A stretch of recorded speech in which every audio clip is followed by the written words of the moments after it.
Bueno, buenas tardes a todos. Encantada de estar aquí con vosotros. Tengo que dar las gracias a Bioxam por contar conmigo, estar aquí un viernes en el centro de Madrid, en un sitio precioso, hablando de hígado graso. Quiero dar gracias personalmente a Patri, a Sara y a mi otra Sara por contar conmigo para estar aquí nuevamente con vosotros. Bueno, yo creo que todos sabéis por qué estamos aquí, cuál es el objetivo de la tarde de hoy. Va un poquito. Vale. Mi objetivo, cuando me dijeron vamos a hablar de hígado graso, mi objetivo, lo que yo pretendo que os llevéis hoy de aquí es por qué hay que diagnosticar el hígado graso. Qué importancia, ¿no? Que tengamos en la mente que el hígado graso existe y la implicación que tiene el hígado graso en nuestra salud. Por ello, lo que he hecho es plantearos, y os traigo esta diapo que me parece como muy impactante, ¿no? Pero realmente resume lo que es el hígado graso. Sabemos que es una enfermedad metabólica del hígado. Es la expresión de todo lo que se conoce como síndrome metabólico a nivel hepático. Fijaros, es la tercera causa de cáncer de hígado. Estamos hablando de datos en España, no me estoy yendo a Europa ni a Estados Unidos. Actualmente es la enfermedad hepática más prevalente en España. Antes, hace poco, los que se dedican más al hígado se encargaban de, bueno, lo siguen haciendo, pero de tratar virus C, virus B. Ahora hemos cambiado por el hígado graso, ¿vale? Fijaros también este dato, 3 de cada 10 españoles tienen hígado graso. Así que aquí más de uno lo tiene, ¿no? Entonces, con estos datos que no dejan de conmovernos y pensar, bueno, pues esto tenemos que conocerlo, tenemos que saber diagnosticarlo, os voy a hacer una revisión un poco de todo lo que es la definición, criterios diagnósticos y la fisiopatología, que es la parte que a mí me corresponde. Fijaros, la definición de hígado graso no alcohólico se definió hace ya unos años y es una definición realmente muy simple, muy sencilla. Consiste en acumulación de ácidos grasos libres y triglicéridos en el hígado, ¿vale? Eso es lo que se conoce como esteatosis. Además, el paciente no puede o no debe consumir alcohol. ¿Por qué? Porque el alcohol genera grasa en el hígado. Y se deben excluir otras enfermedades hepáticas. Veis que el diagnóstico, o sea, el criterio es muy simple, es muy sencillo, ¿no? Aquí os pongo una imagen, no sé si la veis bien, un dibujo de un hígado normal, que es así como esponjoso, rojo, porque es un hígado el hígado es muy vascularizado, y un hígado con grasa, acúmulos de grasa en toda su superficie. Y nosotros cuando hacemos ecografías, aquí a mano izquierda lo que vais a encontrar, a ver si... No sé, vale. Esta parte de aquí es el riñón, el hígado, un hígado normal, que es un hígado oscurito, y luego en este lado tenemos el riñón y un hígado más graso. Eso sería como la forma de ver anatómicamente, con una prueba de imagen, un hígado graso. Bien, pues os decía que además de tener ese acúmulo de triglicéridos y ácidos grasos, el paciente o la persona no debe consumir alcohol. ¿Y a qué nos referimos con eso? Pues que en hombres no puede superar el consumo crónico de alcohol de 30 gramos diarios y en la mujer de 20 gramos al día. Con todo esto, se hicieron una serie de guías, de recomendaciones y se habla del hígado graso secundario y primario. Fijaros, decíamos que para diagnosticar hígado graso no alcohólico no hay que consumir alcohol y el paciente no debe beber alcohol. Pero hay otra serie de causas que pueden justificar un hígado graso no alcohólico. Fijaros qué etiologías, ¿no? Pues podemos tener fármacos, no nos olvidemos, hay muchos fármacos que pueden producir esteatosis hepática. Una serie de situaciones, de cirugías en las que se hace derivaciones a nivel intestinal que puede producir también grasa en el hígado. Pero lo más importante y lo que se conoce actualmente según las guías de recomendación es que el hígado graso no alcohólico primario es el que se asocia a la resistencia a la insulina, que es lo que se conoce como el acrónimo MALF. Vale, pues MALF, ¿qué significa? Es enfermedad de hígado graso asociada a síndrome metabólico, a una disfunción metabólica del hígado. Bien, esto tiene unos criterios diagnósticos muy claros y es, podemos tener tres variantes. Hacer una biopsia que nos demuestre que tenemos grasa en el hígado por técnicas de imagen. Os he enseñado, ¿no?, las fotos que podemos ver en la ecografía o por marcadores séricos, que esto luego lo valoraremos juntos. Todo eso se tiene que acompañar de los siguientes criterios: sobrepeso, obesidad, diabetes mellitus y tener al menos 2 de los siguientes criterios dentro del síndrome metabólico. ¿Todos conocemos lo que es el síndrome metabólico? Vale, os lo pongo aquí para que lo tengamos muy presente. Tenemos todas estas definiciones. El paciente, para tener un hígado graso por disfunción metabólica, tiene que cumplir al menos 2 de estos. Circunferencia de la cintura en hombres más de 102, en mujeres más de 88, una presión arterial de más de 13,85 o que ya esté tomando tratamiento farmacológico. Triglicéridos plasmáticos. Fijaros la importancia del triglicérido y ahora os lo explicaré. Altos, interesante, colesterol HDL bajo, ¿vale? Aquí no habla realmente del LDL. Prediabetes, con lo que es la prediabetes, índice de resistencia a la insulina y una PCR alta. Sabéis que la PCR es un reactante de fase aguda, un reactante de inflamación. Vale. ¿Cómo se forma esto el hígado graso? ¿Qué es lo que sucede en el hígado para que realmente la grasa nos pueda inflamar el mismo? Jo, me da pena porque... Bueno, lo más importante, el eje central, es que tenemos, como decíamos, una resistencia a la insulina, ¿vale? Esa resistencia a la insulina, ¿qué produce? Un aumento de la lipólisis del tejido adiposo. Es decir, se forman más ácidos grasos, ¿vale?, que se desprenden del tejido adiposo y llegan al hígado. Por tanto, el hígado va a tener que soportar más ácidos grasos libres, que habitualmente se convierten en triglicéridos, ¿sí?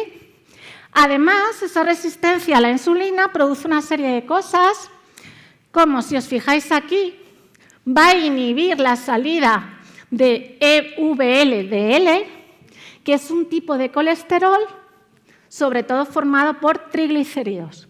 ¿Eso qué va a conllevar? Más triglicéridos en el hígado. ¿Sí? ¿Me seguís? Vale, todo eso... Perdón, es que me quedo con la boca seca. Todo eso, al final, lo que produce es acúmulo de lípidos en el hígado, ¿vale? Y eso es tóxico a nivel hepático. Va a producir que la mitocondria sufra, que se genere un estrés oxidativo en la mitocondria. Y eso genera unos radicales libres y unas citoquinas inflamatorias, ¿vale? Eso va a producir necrosis de los hepatocitos e inflamación, ¿vale?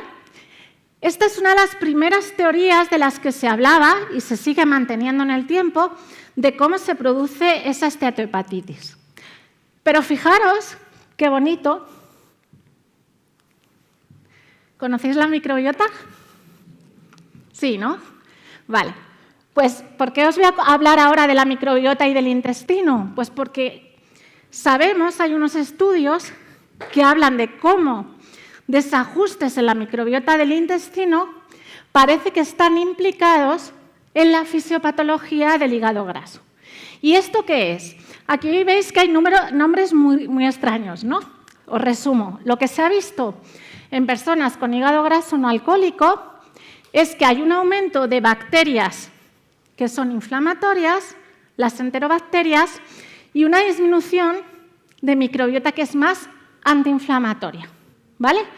Entendiendo que la microbiota intestinal en nuestro intestino está equilibrada, con una microbiota más buena, como digo yo, y una menos buena. ¿Esto por qué lo cuento? Porque también se han hecho grandes estudios de qué pasa en estos pacientes a nivel no solo de la microbiota, sino de otros desajustes en la barrera del intestino. Si sabéis, el hígado, cuando genera sus sales biliares, los ácidos biliares, los expulsa al intestino y los vuelve a captar. Vale, Pues sabemos que determinados tipos de bacterias del intestino alteran esa circulación, ¿vale?, de los ácidos biliares del hígado, el intestino y vuelta a absorber. Bien, pues hemos visto en diferentes estudios que pacientes con esteatohepatitis no alcohólica tienen esa alteración de la microbiota, tienen un aumento de la permeabilidad del intestino y tienen, además, un tipo de microorganismos que son los E. coli aumentados en el intestino. Y además, los pacientes con esteatohepatitis no alcohólica tienen mayor prevalencia ¿de qué? De sobrecrecimiento bacteriano, ¿vale? El sobrecrecimiento bacteriano, que seguro lo conocéis, al final es una condición que se produce por un desajuste a nivel de la microbiota del intestino grueso que hace que las bacterias migren al intestino delgado e inflaman el intestino delgado, ¿vale? Lo más importante de esos desajustes a nivel microbiano ya no es que haya una bacteria aumentada y otra disminuida, sino que los productos que liberan esas bacterias están alteradas. Fijaros, se ha visto que en pacientes con hígado graso no alcohólico hay un aumento de ácidos biliares en sangre. Tiene todo el sentido, porque esa circulación de los ácidos biliares está alterada. También sabemos que hay una alteración en los ácidos grasos de cadena corta. Los ácidos grasos de cadena corta, seguro que os suena el ácido butírico, son productos de los microorganismos. El etanol está aumentado. El etanol lo fabrica la bacteria E. coli, que hemos dicho que en este tipo de pacientes está aumentada.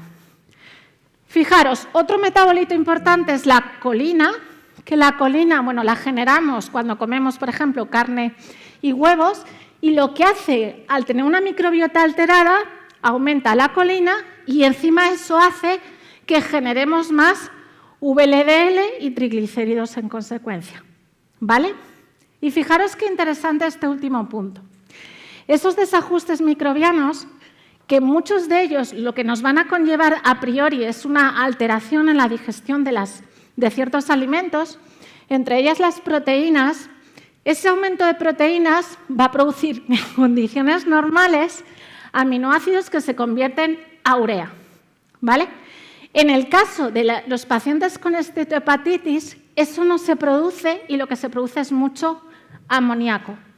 El amoníaco, ¿sabéis lo que produce? Encefalopatía hepática, ¿vale?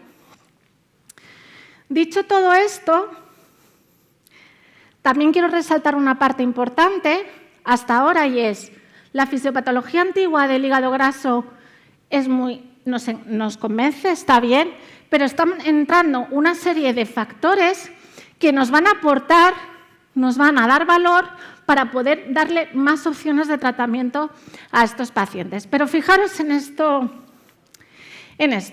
El hígado sano es un hígado, como os decía, rojito, que cuando se va depositando poquito a poco la grasa se va haciendo más amarillo, hasta que se inflama, se genera fibrosis, cicatrices, hasta dar cirrosis. Esa cirrosis puede desarrollar ¿el qué? Un hepatocarcinoma, que sería lo peor que nos podría pasar en este escenario. Bien, como luego os comentaré, esto es una evolución de la enfermedad y como toda evolución, ¿qué os quiero decir con esto? Que si nosotros atajamos en uno de estos puntos antes de llegar a una cirrosis, podremos ayudar mucho más a nuestros pacientes. Aquí os vuelvo a incidir nuevamente en este concepto, como esa enfermedad metabólica del hígado, fijaros, podemos encontrarnos diferentes variedades, solo la grasa con inflamación, grasa con tejido cicatricial y luego eso evolucionará a cirrosis.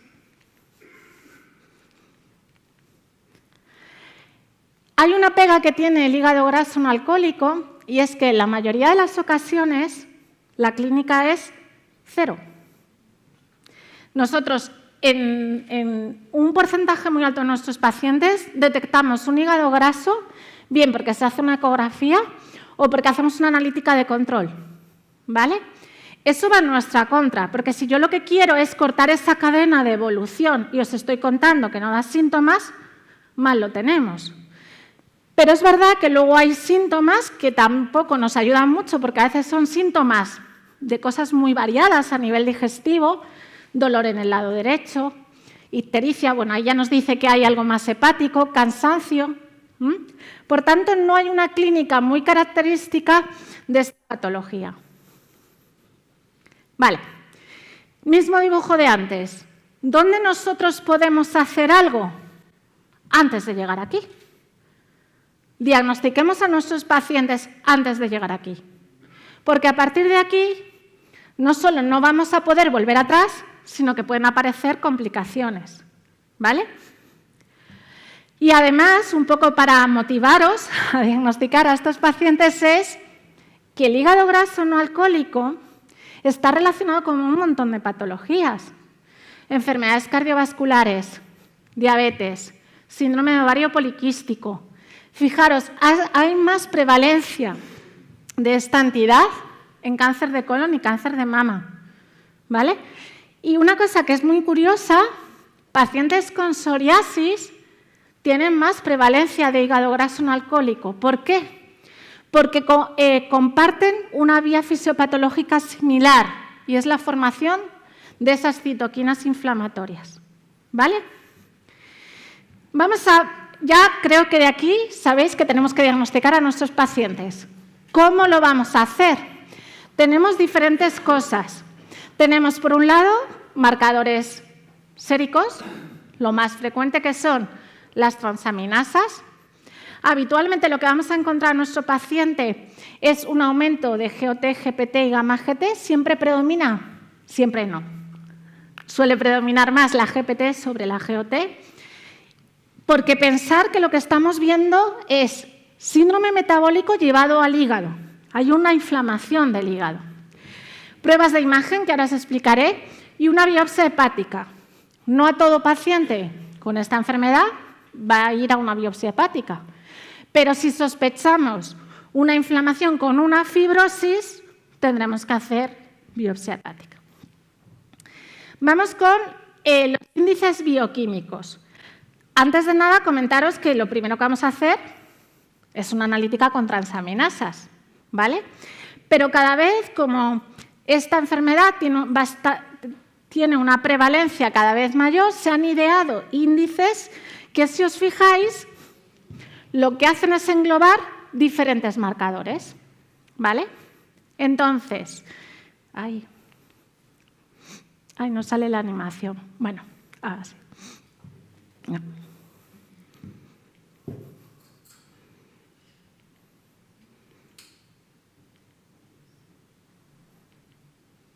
Vale. Hay dos marcadores, dos índices, que son el FLI y el HSI, que, como veis, engloban diferentes perfiles hepáticos y luego el IMC, la cintura, que sí que se pueden usar como despistaje de esteatosis, es decir, depósito de grasa, ¿vale? En cuanto a qué índices podemos tener para, sin tener que llegar a una biopsia, saber si esa grasa está inflamando el hígado, pues también hay una serie de parámetros que habitualmente están relacionados con la fisiopatología del hígado graso no alcohólico. Son esos que os pongo ahí, pero a día de hoy no los utilizamos, porque se necesitan todavía muchos estudios para realmente ver si eso tiene una validez. Vale, sabemos que tiene grasa y queremos ver de una manera analítica si tiene fibrosis. Pues también tenemos unos índices. Y aquí, en este caso, los más utilizados, perdona, es que a veces son el FIC4 y el NFS, ¿vale? Si en un paciente que tiene transas altas le hemos descartado el alcohol, todo lo que hemos contado, le hacemos estos índices, cualquiera de los dos, y sale positivo, hay que hacer una prueba de imagen, ¿vale? ¿Qué pruebas de imágenes son más útiles en el hígado graso? Lo primero, la más accesible, la que no irradia, la que es más cómoda, es la ecografía abdominal, ¿vale? Que nos va a enseñar ese hígado como blanquito.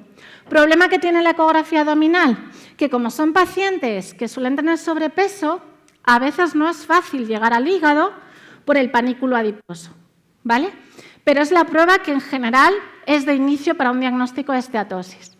El TAC tiene una buena resolución, pero ¿qué sucede? Que nos está radiando. La resonancia de todas ellas es la prueba que mejor detecta la grasa hepática y luego se han ido haciendo otro tipo de pruebas radiológicas mejoradas para detectar la grasa, pero esto no está disponible en todos los centros. Y también habéis oído hablar seguro los métodos de la elastografía, que lo que nos permiten ver es la dureza del hígado, ese grado de rigidez. ¿Cómo la medimos? Pues la medimos con un aparato que lo que le vamos dando toquecitos al hígado y ese movimiento, esas ondas mecánicas, atraviesan el hígado. Pues con la velocidad con lo que atraviesan nos va a decir la rigidez del hígado. Luego hay otra que es el ARFI, que es como la elastografía de transición, pero con un ecógrafo añadido. Y esta ya es la que es más moderna, que es la elastorresonancia. Y lo que os decía, la biopsia hepática, ¿cuándo la vamos a dejar?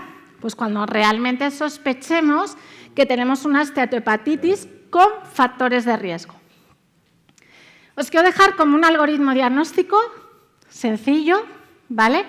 En el que lo primero, como os digo, que vamos a hacer, que es pedir unas transaminasas y haremos una prueba de imagen si salen positivas. Habitualmente, la ecografía. Veremos un hígado con grasa y habrá que descartar pues, lo que acabamos de decir. Fármacos tóxicos, que no tomen alcohol, una serie de patologías digestivas y hepáticas que puedan producir grasa en el hígado, la hemocromatosis, todos los virus hepatotropos, y en ese momento llegaremos a hígado graso no alcohólico. Aquí os dejo un algoritmo que es bastante reciente, usando esos índices que os he contado, que están disponibles en casi todos los laboratorios, cómo solicitando en un paciente con transaminasas elevadas los índices de fibrosis, fijaros cómo vamos a derivarlo a un centro u otro. Si el índice FIB4 en FS está por debajo de unos valores concretos, lo puede manejar el médico de atención primaria, ¿vale? Porque el riesgo de fibrosis es muy bajito y se van a ir haciendo los índices cada 3 años. Si nos vamos al otro lado, en el que esos índices ya son más altos, hay que derivar al especialista y se harán pruebas de imagen y, si es necesario, biopsia hepática. Y ya termino con estos puntos que deciros que la enfermedad de hígado graso no alcohólico es muy prevalente, que se asocia a enfermedades cardiovasculares, como habéis visto, tumores, endocrinas. Cuidado, porque progresa y puede progresar a una cirrosis, y que el diagnóstico precoz que podamos hacer, lo podremos hacer si pensamos en la enfermedad. Muchas gracias.